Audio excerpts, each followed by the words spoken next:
Hello, my name is Sandra Lopez, and this is my APA 636 assignment 4, where I investigated the application of behavioral frameworks for study success and professional development.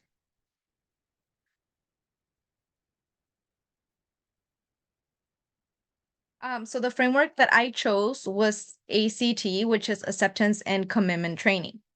So acceptance and commitment training, um, according to ChatGPT, which is the first source that I use to get information. It states that ACT considers thought as behavior and addresses complex behavior that can be influenced by covert behavior. It's an evidence-based psychological approach grounded in behavior analysis. This is where you accept covert behavior and you commit to actions aligned with your own values. This means viewing negative thoughts and feelings differently. So instead of eliminating them, you're still taking action. This is also known as psychological flexibility. It improves academic performance and targets psychological well-being, such as stress, anxiety, depression, among others, and then private events, thoughts, and feelings. So this just says that covert behavior could be a maintaining variable for a private behavior.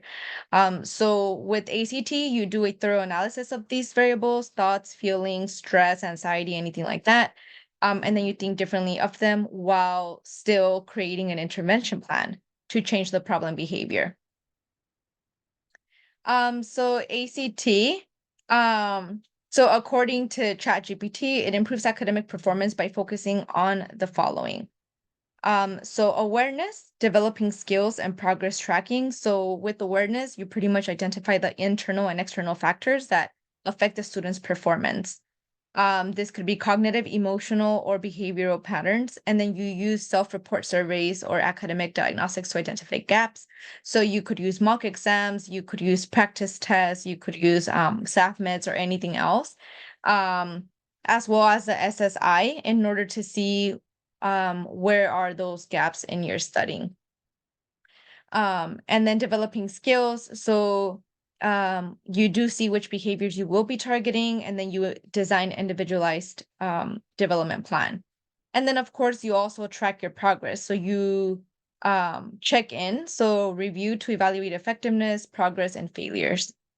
You also target various factors such as anxiety, depression, and stress, which are common in many students, regardless of cultural background. So this could be applied to a variety of students, because regardless of our cultural background, a lot of us do experience anxiety, depression, stress, among other things such as thoughts and feelings. And so that's why it can be applied to many individuals, as ACT requires the observations of one's own thoughts and feelings and commit to actions aligned with one's own values. So I applied ACT to my own case. So the scenario here is that I am struggling to find time to study, and when I do have time, I tend to avoid studying. Um, According to ChatGPT and to the articles that we will discuss later on, it's something called experiential avoidance. Um, and so I tend to spend time with family instead when I do have a little bit of time to study. I have also been experiencing feelings of stress and exhaustion. So ACT seemed to be the best framework to use, um, as it does work with these kinds of covert events. So how does it work? How can I apply it to my own case? Well, first I have to do a functional assessment, which I found that I do avoid studying, so I engage in escaping behavior. And this is due to stress that I have, exhaustion that I've been feeling, and then I have no time to study since I do work, I go to school, and then I do have a child. I'm a single mother. So I do find that because I barely have any time to study, when I do find an open window, I tend to spend it with my daughters, spend it with family members. So the ACT strategy that I will be using is to accept the stress and the exhaustion that I'm feeling, and then commit to values-based action. So this means that for me, studying aligns with my values of education and career goals. And so I am going to accept it, and then engage in an intervention that's going to help me improve my performance regardless of these feelings. So my target behaviors would be time management, and then to actually engage in the study time. So I need to learn to manage my time. That means incorporating breaks, incorporating time to spend with my daughter, and then blocking out time to study.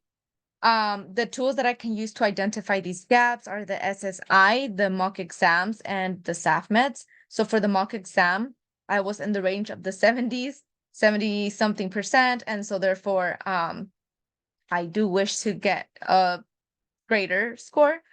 SAFMEDS does show me which content I do know and which content I do need to study more. And then on my SSI, some of the results were that I do need to work on my time management. So for my time management tools, I could use a planner, a calendar.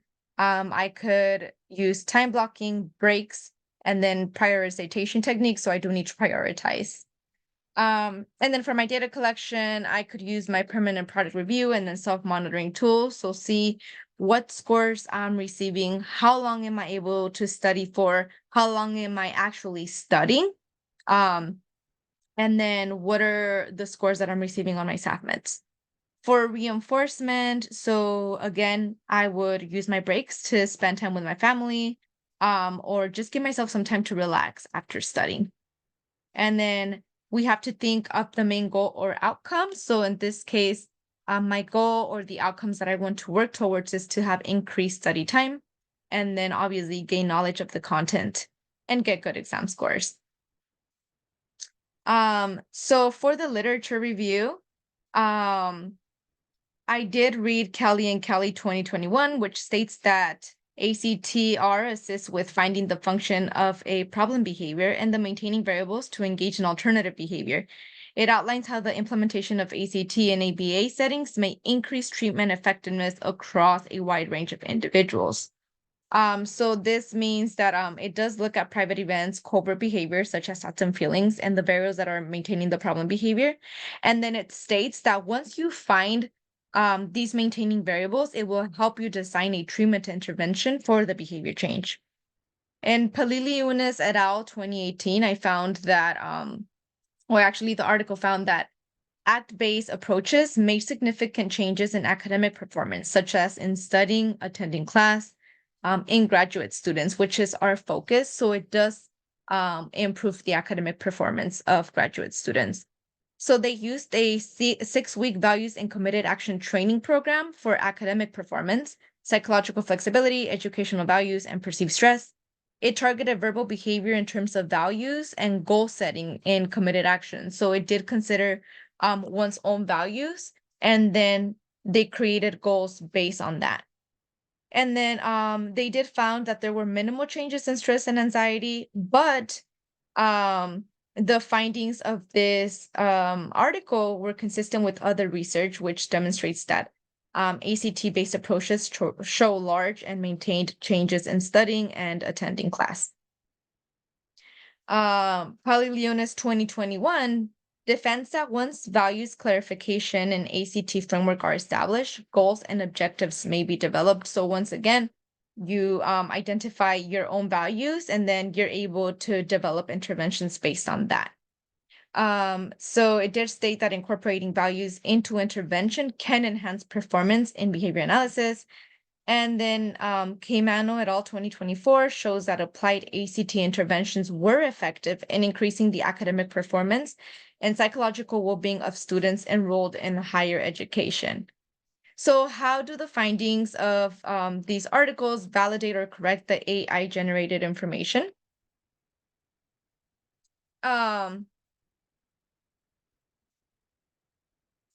So here we highlighted any discrepancies or new insights found between initial findings from the AI. So the AI and the scholarly reviews both emphasize on the consideration of maintaining variables such as overt and covert.